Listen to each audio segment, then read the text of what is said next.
In Pope Tech, the accessibility dashboard gives instructors an overview of all accessibility related information specific to a Canvas shell at the course level.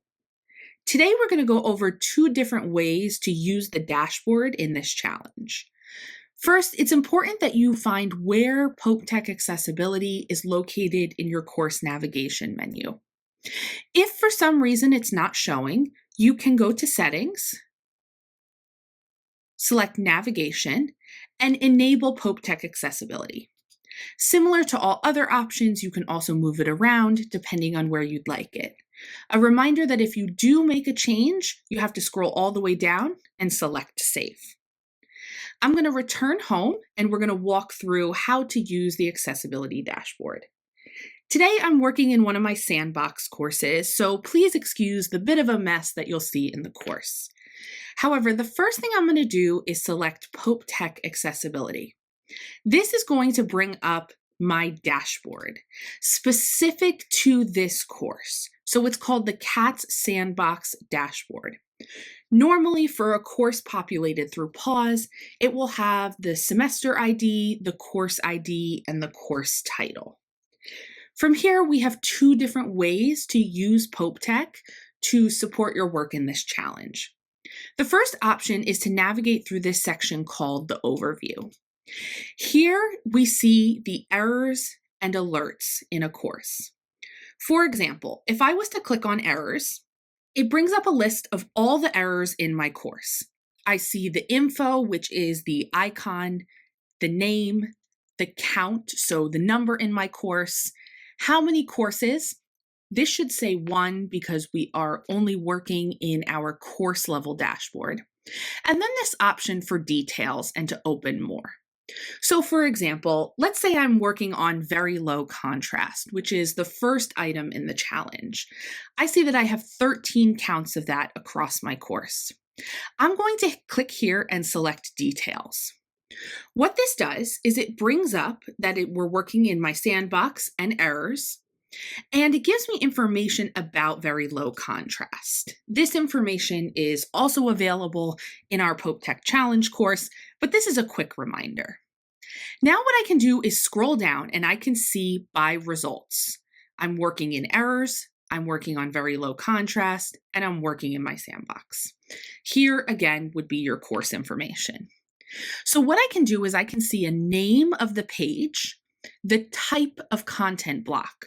So whether it's a page, an announcement, a quiz, anything with a rich content editor.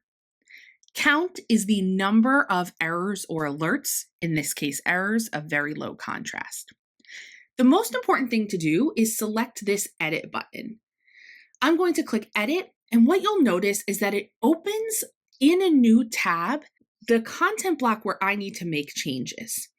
This is really important because when I'm done, I can easily go back to this page without having to use the back arrow. So here we see that it opens my accessibility guide on the side. I would do my normal remediation using the Pope Tech tool, click Apply, and then I would save. Once I'm done with my changes, I can come back here and move on to the next page. I would repeat this process until all of the pages have been edited. Our second option is to move through something called content blocks. So I navigated back to my dashboard and I'm going to scroll all the way down to the bottom. And here I have content blocks. Essentially what this is doing is it's a shortcut to get through to the information that's in the overview. What's different here is it isn't organized by type until we filter.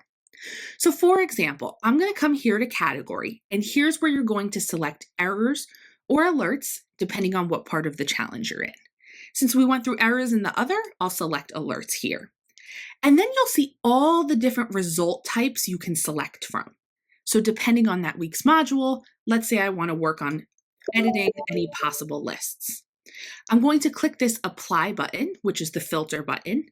And now I have all the pages here with a possible list. Similar to the other, I have a direct edit button. It will open in a new tab. And same as before, I can use my Pope Tech accessibility guide to create a list or whatever the accessibility change is. Once I'm done with that, I can return here. One of the things that's great about working in the content block is the ability to use this refresh button. That way you can keep track of what you've worked through. I will note, however, that if you click refresh right away, it doesn't necessarily update immediately because it depends on when it's scanning. So you may consider pressing scan or this refresh button and then see the update at the bottom.